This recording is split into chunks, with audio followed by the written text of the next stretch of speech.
आता डोळ्यांच्या सर्व आजारांवर अत्याधुनिक उपचार कणकवलीत, तेही अगदी माफक दरात. नॅप आय हॉस्पिटल मिरज संचलित विवेकानंद नेत्रालय आणि रेटिना सेंटर मध्ये आजपर्यंत 15,000च्या वर डोळ्यांची ऑपरेशन्स, विना टाका विना इंजेक्शन मोतीबिंदू शस्त्रक्रिया, डोळे तपासणी, चष्मा, तिरळेपणा आणि डोळ्यांच्या सर्व आजारांवर उपचार. डायबेटिक आणि उच्च रक्तदाब असलेल्या रुग्णांवरही डोळ्यांचे उपचार. आजच संपर्क करा विवेकानंद नेत्रालय आणि रेटिना सेंटर, प्रहार कार्यालयाच्या शेजारी, सनराइज टॉवर, श्रीधर नाईक चौक, मुंबई गोवा हायवेवर, कणकवली. संपर्क क्रमांक 9850 84 93 15, 8408 80 35 36 आणि 023 67 23 39 33. जालना येथील मराठा आंदोलकांवर पोलिसांनी केलेल्या लाठीचार्ज विरोधात सिंधुदुर्ग नगरी जिल्हाधिकारी कार्यालयासमोर जवाब दो आंदोलन छेडण्यात आले. यावेळी शेकडोंच्या संख्येने मराठा बांधव उपस्थित होते.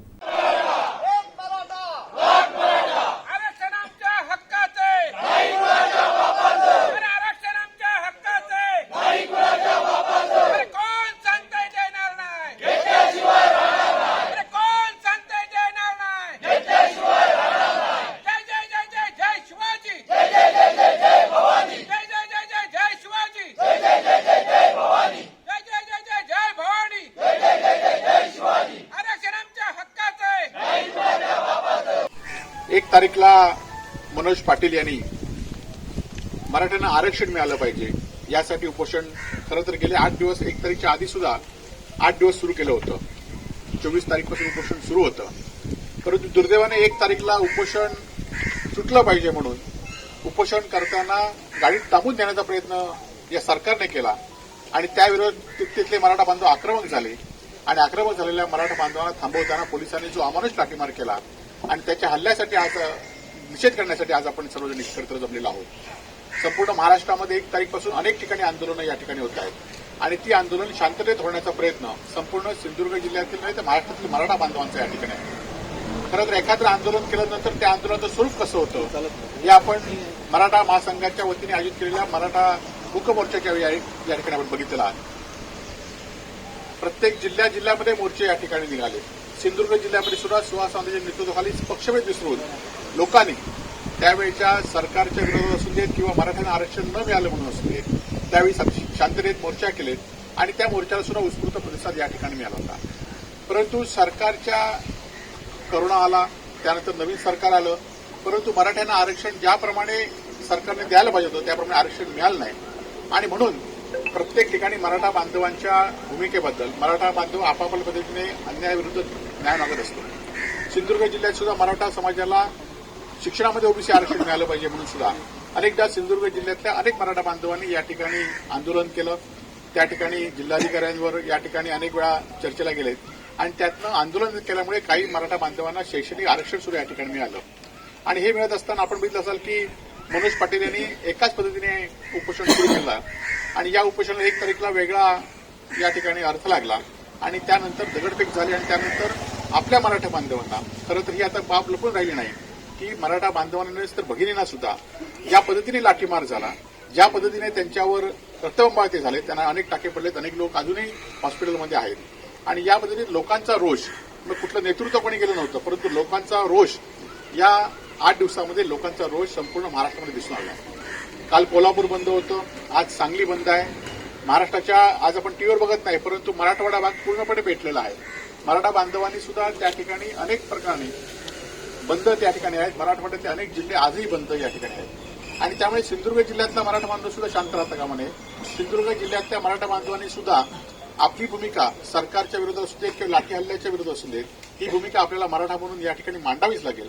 खरं तर सुहास सावंतांनी जवाब दो आंदोलनामध्ये सुद्धा अनेक विषय या ठिकाणी घेतलेले आहेत की आपल्याला काय भूमिका घ्यायची आहे. खरं तर नागरे पाटील जे आपण मनोज पाटील सुद्धा एकाच मुद्द्यावर ते ठाम आहेत की मराठ्यांना आरक्षण मिळालं पाहिजे, ते कुणबीबद्दल मिळालं पाहिजे आणि त्यांचं खरोखर अभिनंदन केलं पाहिजे की ते स्वतःच उपोषणाची चर्चा या ठिकाणी करतात.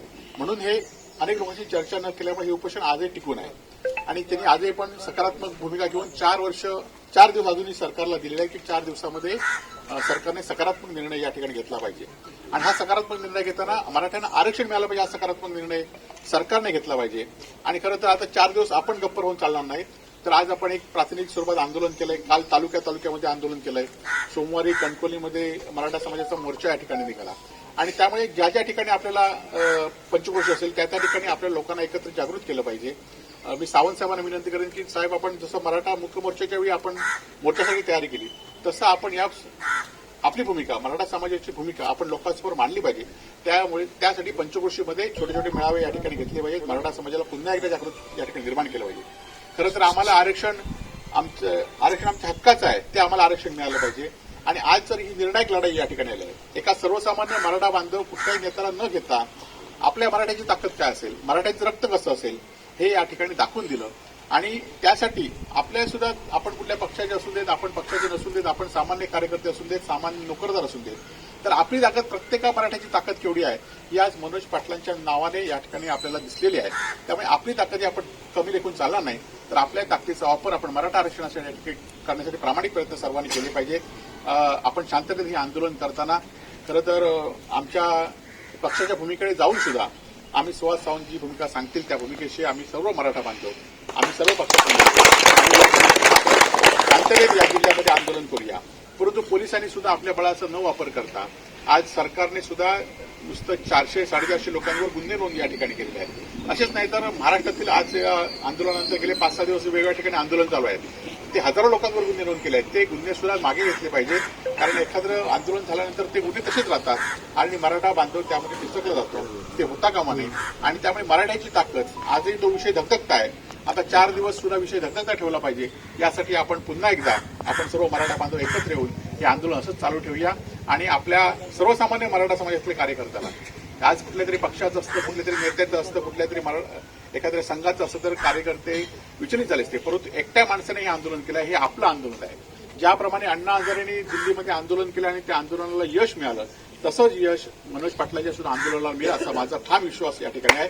आणि असंच यश आणि मराठा महासंघ आपण खरं तर एका भूमिकेवर या ठिकाणी एकत्र जमलात, त्याबद्दल आपलं सर्व मराठा बांधवांचं मनापासून धन्यवाद व्यक्त करतो आणि थांबतो. जय हिंद, जय महाराष्ट्र. आंदोलन या ठिकाणी करीत आहोत.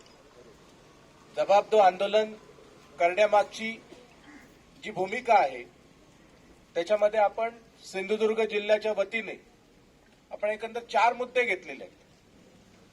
जालन्यामध्ये झालेला आपल्या मराठा बांधवांवर पोलिसांकडनं अमानुष झालेला लाठीमार, मोर्चाच्या नंतर 2016 नंतर सिंधुदुर्ग जिल्ह्यामध्ये नाहक माझ्या मराठा बांधवांवर झालेल्या अॅट्रॉसिटीच्या केसेस, सारथीसारखी जी योजना आहे या योजनेची अंमलबजावणी न होणे आपल्या जिल्ह्यामध्ये, आणि आता मोठ्या प्रमाणामध्ये सरकार नोकर भरती करतंय. आणि ह्या नोकर भरतीमध्ये आज आपल्या मराठा समाजाला आर्थिक मागासाचं आरक्षण मिळतंय, पण याची बिंदू नामावली सुद्धा करण्याचं काम जिल्हा प्रशासन करत नाही. आणि माझा आरोप आहे की आपल्या जिल्हा प्रशासनामध्ये असे काही मराठ्यांबद्दल द्वेष असणारे अधिकारी आहेत, आणि हे द्वेष असणारे अधिकारी हे मराठा समाजातलं हक्काचं, म्हणजे काय आपण त्यांच्या खिशातलं काय मागत नाही आहोत, पण आपल्या हक्काचं जे आहे ते सुद्धा द्यायला हे अधिकारी तयार नाहीत. आणि म्हणून मी म्हणतोय की आज ह्या सगळ्या प्रश्नांची उत्तरं आपल्याला या जिल्हाधिकारी कार्यालयाकडनं मिळाली पाहिजे, आणि म्हणून हे जबाबदार आंदोलन आहे. राहिला प्रश्न आपल्याला आरक्षणाच्या संदर्भातला, हा जालन्यामधला झालेला लाठी हल्ला ही एक सरकारची सोची समजी रणनीतीच आहे. जरांगे पाटलांवर झालेला हल्ला किंवा त्या गावामध्ये झालेला हल्ला ही मराठा आंदोलनाची चळवळ मोडीत काढण्याचा सरकारचा कट आहे. याचं कारण असं आहे की आपण आता विकासबाईंपासून सगळ्यांनी सांगितलं, राणे कमिटीचा उल्लेख झाला. पहिल्यांदा आम्हाला आरक्षण दिलं, राणे कमिटीने पण दिलं, आणि गेल्या वर्षाच्या भाजप सेनेच्या सरकारने पण दिलं. त्यावेळी सरकारने आरक्षण देताना आपल्याला वेगळं आरक्षण दिलं, 16% आरक्षण दिलं. आणि ही सगळी आरक्षणं सर्वोच्च न्यायालयामध्ये गेली आणि सर्वोच्च न्यायालयामध्ये स्पष्टपणे सरकारला सांगितलं की जो इंदिरा साहनी खटला झालेला आहे, या खटल्यामध्ये आरक्षण किती दिलं जाऊ शकतं याची मर्यादा सुप्रीम कोर्टनी घालून दिलेली आहे. सुप्रीम कोर्टनी लक्ष्मण रेषा घालून दिलेली आहे ती 50%ची. त्याच्यामुळे 50%च्या वर कोणतंही आरक्षण असू दे हे कायदेशीर होणार नाही. हे होत असताना ज्यावेळी शिवसेना, काँग्रेस आणि राष्ट्रवादीचं सरकार होतं त्याचवेळी एक नंदुरबार मधला एक विकास गवळी या व्यक्तीने सर्वोच्च न्यायालयामध्ये ओबीसी आरक्षणाच्या विरुद्ध खटला दाखल केला आणि या खटल्यामध्ये ओबीसी आरक्षणाला सर्वोच्च न्यायालयाने स्थगिती दिली महाराष्ट्रामध्ये इम्प्लिमेंटेशन करण्यासाठी. का तर त्यांना सुद्धा जास्त आरक्षण दिलं गेलेलं आहे आणि मग सरकारची धावपळ सुरू झाली. आजही मी तुम्हाला सांगतो, मराठा समाजाच्या मुलांच्या हिताकडे दुर्लक्ष करून हे सरकार नोकर भरती करतंय. पण ओबीसींचे लाड पुरवण्यासाठी मला सांगा, जिल्हा परिषद आहे, जिल्हा परिषदेचा कालावधी संपलेला आहे, मुंबईची महानगरपालिका आहे, सावंतवाडीची नगरपालिका आहे, वेंगुर्ल्याची नगरपालिका आहे. असं काय महाराष्ट्रामध्ये कायदेशीर पेच प्रसंग निर्माण झाला की यातल्या एकही निवडणुका होत नाहीयेत? ह्याचं एकमेव कारण आहे, या विकास गवळीच्या खटल्यामध्ये सुप्रीम कोर्टने सांगितलं महाराष्ट्रामधल्या ओबीसींची लोकसंख्या किती आहे याची पडताळणी पहिली करा. आणि मग सरकारने घाईमध्ये बाठिया आयोग एक नेमला आणि या बाठिया आयोगाने सांगितलं महाराष्ट्रामध्ये ओबीसींची लोकसंख्या फक्त 37% आहे. आरक्षणाचा पॅरामीटर्स आहे, जेवढी लोकसंख्या त्याच्या निम्मे प्रमाणामध्ये आरक्षण दिलं जातं. मग 37% लोकसंख्येला किती आरक्षण मिळेल तुम्हीच सांगा, माझ्यापेक्षा चांगलं गणित तज्ञ असाल. 18 ते 19%. आज महाराष्ट्रामध्ये ओबीसीनं 32% आरक्षण आहे. आज सरकारकडे असा पेच प्रसंग निर्माण झालेला आहे की हे 32% आरक्षण टिकवायचं कसं, आणि ह्या 32% आरक्षण टिकवायचं झालं तर मराठा समाजाला आरक्षण देता येत नाही. कारण शेड्यूल कास्ट, शेड्यूल ट्राईबला घटनात्मक आरक्षण आहे आणि 32% आणि हे त्यांच्या आरक्षणाची बेरीज केली तर 50%च्या वर होते. आणि मग 50%च्या वरचं आरक्षण द्यायचं झालं तर ते पुन्हा सुप्रीम कोर्ट सांगतं की तुम्हाला हे अशा पद्धतीचं आरक्षण देता येणार नाही. त्याच्यामुळे ओबीसींचे लाड करण्यासाठी सरकारला मराठा समाजाला आरक्षण द्यायचं नाहीये. कालही सुद्धा काँग्रेसचे एक नेते होते, वडीवट्टीवर काय बोलले, त्यांचं म्हणणं असं होतं मराठा समाजाला आरक्षण ओबीसी मधनं द्यायला आमची काय हरकत नाही, पण ओबीसींच्या टक्केवारीमधनं आम्ही त्यांना देता येणार नाही. म्हणजे सुप्रीम कोर्टच्या त्या नियमाचं प्रमाणे ते पालन तर होतच नाहीये. आणि म्हणून मी तुम्हाला एक सांगतो की मराठा समाजाने आत्ता खरं 2016च्या पेक्षा आत्ता खरं ताकदीने उभं राहिलं पाहिजे. कारण आता हा असा एक क्षण आलेला आहे, या ठिकाणी जर आपण जसे आमचे आना भोगले म्हणाले त्याप्रमाणे पक्षामध्ये जर आपण विखुरलं गेलो तर हे आपल्या हातातोंडाशी आलेला घास जाणार आहे. कारण सुप्रीम कोर्टच्या निर्णयाप्रमाणे सरकारला कारण एकही सरकार असं बोलत नाहीये, एकही लोकप्रतिनिधी असं बोलत नाहीये की मराठा समाजाला आरक्षण देऊ नये म्हणून. सगळ्यांची भूमिका हीच. मग द्यायचं झालं तर आज आम्हाला 50%च्या आतच द्यावं लागेल आणि ते सुद्धा ओबीसी मधनच द्यावं लागेल. कारण ओबीसीची लोकसंख्या किंवा ओबीसीला मिळणारं आरक्षण हे 17 ते 18% आहे. 32%मध्ये आपण सहज जाऊ शकतो. आपलं 16% त्याच्यामध्ये जरी मिळवलं तरी. त्याच्यामुळे या क्षणी आपल्या मराठा मुलांसाठी आपण एकत्र आलं पाहिजे. पण सरकारला नेमकं हेच करायचं आहे.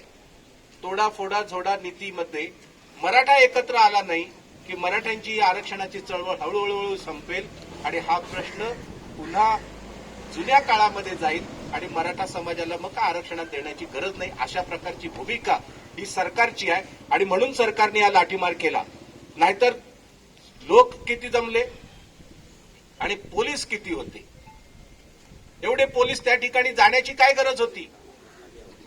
तिथले जिल्हा पोलीस अधीक्षक सांगत होते की जरांगे पाटलांची प्रकृती एवढी खालावलेली आहे की त्यांच्यावर जर वेळीच वैद्यकीय उपचार झाले नाहीत तर त्यांच्यावर त्यांच्या जीवाला धोका आहे. ही घटना 1 तारीखला घडली आणि घडल्यानंतर 2 तासामध्ये जरांगे पाटलांनी वेगवेगळ्या टीव्ही चॅनल्सना मुलाखती दिल्या. या मुलाखतीमध्ये आपल्याला दिसतंय जरांगे पाटलांच्या प्रकृतीला कुठल्याही स्वरूपाचा, ज्याप्रमाणे सरकार सांगतं की ह्यांचा आता नाही त्यांच्यावर उपचार केले तर ह्यांचा जीव जाणार आहे, अशा प्रकारची त्यांची प्रकृती नव्हती. साधं तुमच्यावर ऑपरेशन करायचं जर झालं तर डॉक्टर तुमच्याकडनं लिहून घेतो की नाही. मग हे सरकार उद्या कोणालाही उचलणार तर बाबा तुझी प्रकृती बिघडलेली आहे चल जा, आणि उद्या संपवू सुद्धा शकतील. अशा प्रकारचं राजकारण मराठाच्या समाजाच्या बाबतीत या सरकारकडनं, मी सरकार असा शब्दप्रयोग वापरण्यापेक्षा ज्यांना मराठा समाजाबद्दल द्वेष आहे अशी जी सगळी मंडळी आहे, सगळ्या पक्षात आहेत ती, या सगळ्या मंडळींकडनं हा प्रयोग होतोय. आणि म्हणून आपला धोका आपण आता ओळखला पाहिजे. म्हणून यासाठी आपल्याला हे जबाबदार आंदोलन आहे. लाठीमार का केला ह्याचं उत्तर प्रशासनाने दिलं पाहिजे. शांततेत चाललेलं आंदोलन आहे. दुसरा प्रश्न, आपल्या जिल्ह्यामध्ये मोठ्या प्रमाणामध्ये अॅट्रॉसिटीच्या केसेस मराठा समाजाच्या बांधवांवर केल्या जातात. आमचा आना भोगले त्याच्यामधलंच आहे. म्हणजे कुठल्याही कार्यालयामध्ये गेलं तर यांच्या काही चुका झाल्या तर आम्ही विचारायचंच नाही. मूर्तिमंत उदाहरण आहे. आमचे संजय गवस आहेत त्या ठिकाणी कोलगावरून आलेले, पाणी इकडनं तिकडे गेलं, पावसाचं पाणी, तर अॅट्रॉसिटी होते. वेरल्यामध्ये शिवाराऊळ, त्यांनी फक्त एवढंच सांगितलं त्या ग्रामपंचायतीमध्ये की बक्षीस वितरणाचा जो काही कार्यक्रम चाललेला आहे त्याच्यामध्ये उपस्थित असलेल्यांना तुम्ही काही सत्कार करत नाहीत आणि जे हजर नाहीत त्यांचे तुम्ही सत्कार करतात, एवढं बोललं. एक कोणतीतरी आमची विशिष्ट समाजाची माऊलीला तिला वाटलं हे मलाच बोलला, लगेच त्याच्या विरुद्ध अॅट्रॉसिटी. अशा अनेक केसेस झालेल्या आहेत या जिल्ह्यामध्ये. या आमचे बाबा कुठे आहे? बाबा हा आमचा बाबा 2018 मध्ये जे जालन्यामध्ये घडलं ना ते 2018 मध्ये आपल्या जिल्ह्यामध्ये घडलं होतं, पण आपण त्याला व्याप्ती तेवढी दिली नाही.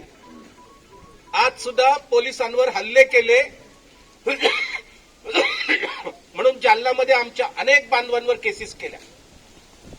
हा आमचा बाबा आहे, याच्यावर सुद्धा पोलिसांवर हल्ला केला म्हणून याच्यावर 307 पोलिसांवर खुनाचा प्रयत्न केला म्हणून याच्यावर गुन्हा दाखल झाला मुंबई उच्च न्यायालयाने. कारण त्यातली सगळी मेडिकल सर्टिफिकेट मी बघितली आहेत. बऱ्याच पोलीस अधिकाऱ्यांवर कुठल्याही स्वरूपाच्या जखमा नाहीत. मी गांभीर्यपूर्वक बोलतोय